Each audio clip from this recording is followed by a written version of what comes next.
This is the extraordinary story of Wesley Cottage, found in a small insignificant hamlet in Cornwall. It's amazing how through God's Spirit, small and insignificant can be transformed to magnificent and significant. The story of Wesley Cottage and Elizabeth and Diggory Isbell, who lived there, is one such example. Found in the tiny hamlet of Trewint, near Launceston, Elizabeth and Diggory encountered God through their conversion whilst being visited by Methodist evangelists in the 1740s.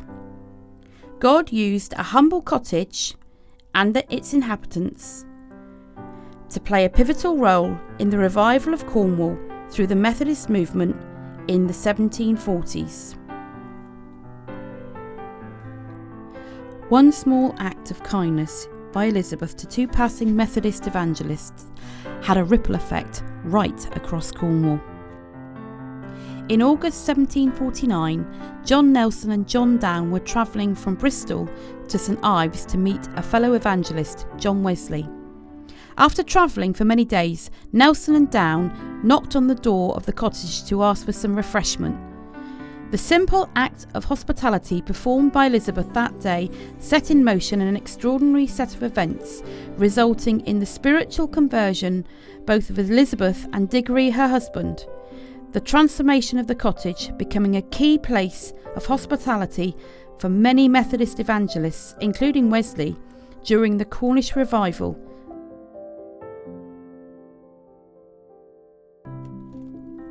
In the 1950s, the cottage was purchased by the Methodist Church, and the Prophet's Chamber, as it was known, was recreated just as it would have been when Wesley and his fellow evangelists used it. The Prophet's Chamber was originally built by Diggory, a stonemason by trade. On reading his Bible in 2 Kings 4, Diggory felt convicted by God to build the extension to his cottage for the use of travelling Methodist evangelists. Travel to Cornwall at that time was extremely difficult.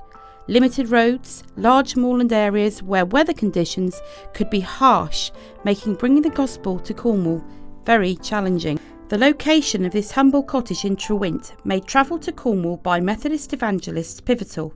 The open and obedient heart of Elizabeth and Diggory helped enable good news to travel to the far west of Cornwall.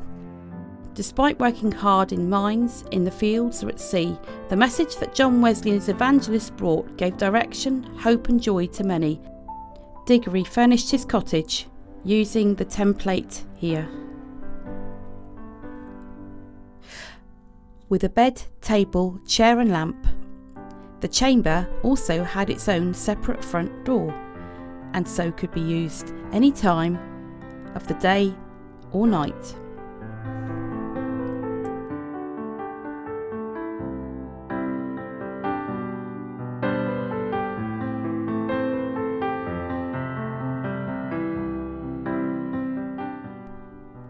The conversion of John Wesley is celebrated annually at Trewint in May, with a church service being conducted outside, the preacher delivering his gospel message from the porch, and the congregation seated in the area just opposite to hear the good news, just as would have happened in 1749 when John Nelson preached here at 7 a.m. to neighbours that Diggory had gathered together from the surrounding area.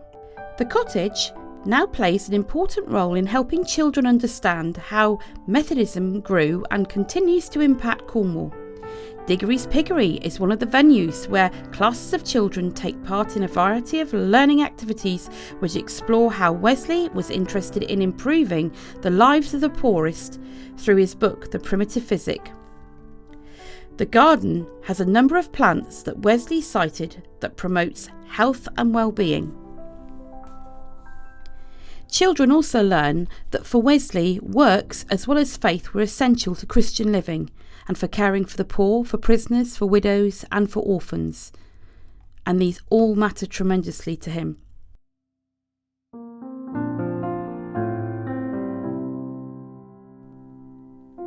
Children are given the opportunity to reenact in role the welcome received by John Down and John Nelson in August 1749. In the upper room of the main cottage, they learn about the life of Wesley and find out some of the key messages that he was passionate about. Examples include God's love is for all and the abolition of slavery. John Wesley was the catalyst to the spiritual transformation through Jesus of many through Cornwall from that time to this. As well as his key spiritual message, many social dimensions were impacted.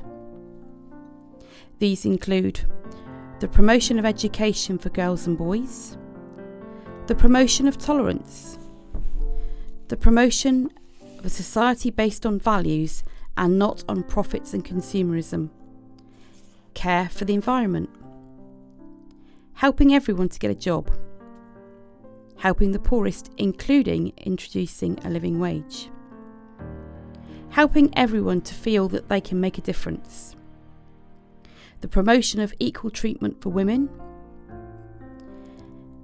the promotion of ending all forms of slavery, avoiding getting into wars, and most significantly, sharing the love of God with everyone. Little did Elizabeth know when she opened that door in August 1749 what impact that kind gesture would have on Cornwall.